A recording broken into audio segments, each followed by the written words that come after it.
بعد ما خلصت سارة الدرس كانت راجعة البيت مرهقة، ولقت أصحاب تامر لسه موجودين ومعاهم مصطفى.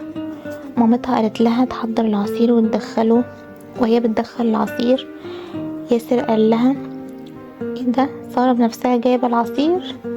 ورامي بضحكة: امسكوا الخشب يا جماعة، سارة بقت في ثانوي عام دلوقتي.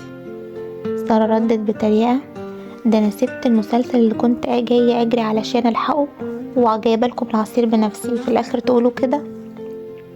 ضحكوا عليها وفضلوا يهزروا معاها. ومصطفى كان مستغرب جدا ان البنت الصغيرة اللي كان فاكرها من زمان كبرت وبقت لمضة ودمها خفيف كده.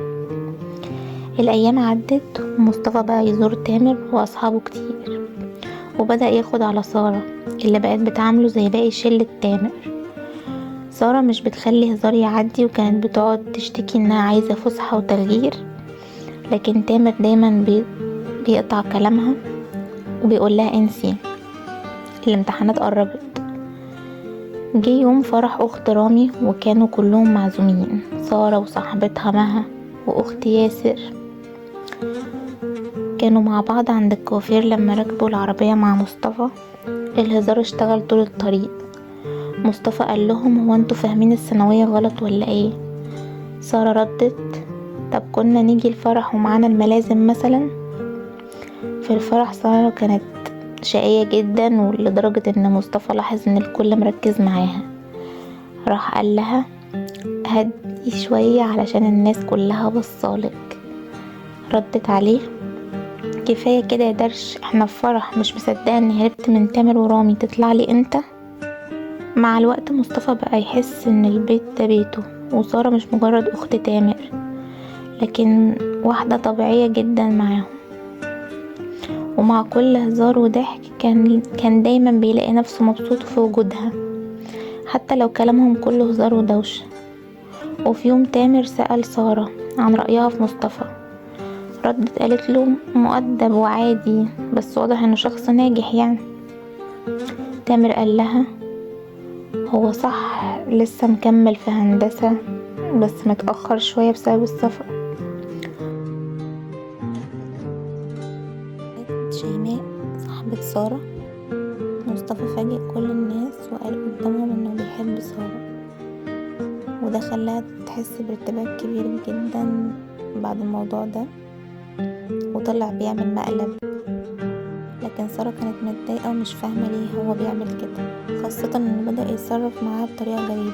سارة اتوترت وحاولت تبعد عن الموضوع، وقالت ان مفيش حاجة بينها وبين مصطفى غير الأخوة، ورفضت الفكرة كلها. شيماء حاولت تقنعها ان ممكن يكون كان بيتكلم بجد، لكن سارة كانت متأكدة ان الحب لازم يكون صادق. في العربية كان مصطفى وممدوح صاحبه قاعدين،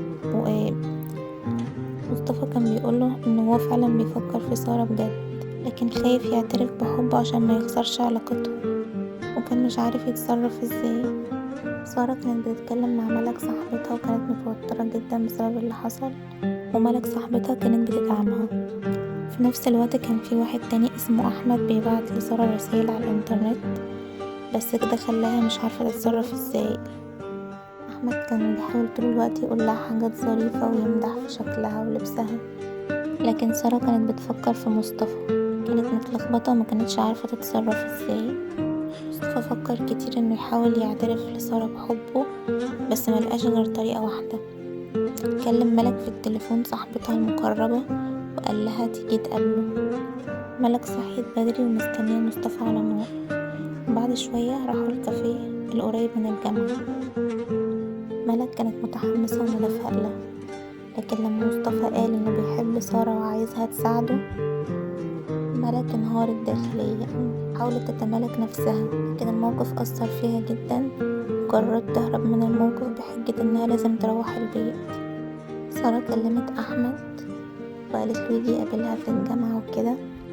كانت عايزة تتعرف عليه شخصيا عشان ما كانتش شافته، وكلامهم كان على الانترنت وبس. لكن مصطفى شافها هي وأحمد واقفين مع بعض واتضايق جدا، بالرغم انه كان متضايق جدا بس حاول يسيطر على الوضع، وكان شايف ان سارة بتتعامل عادي جدا. في النهاية أحمد مشي، لكن مصطفى كان واضح انه مش مقتنع ولا مرتاح في الوقت ده. في نفس الوقت سارة كانت قلقانة على ملك اللي مختفية فجأة ومش بترد عليها.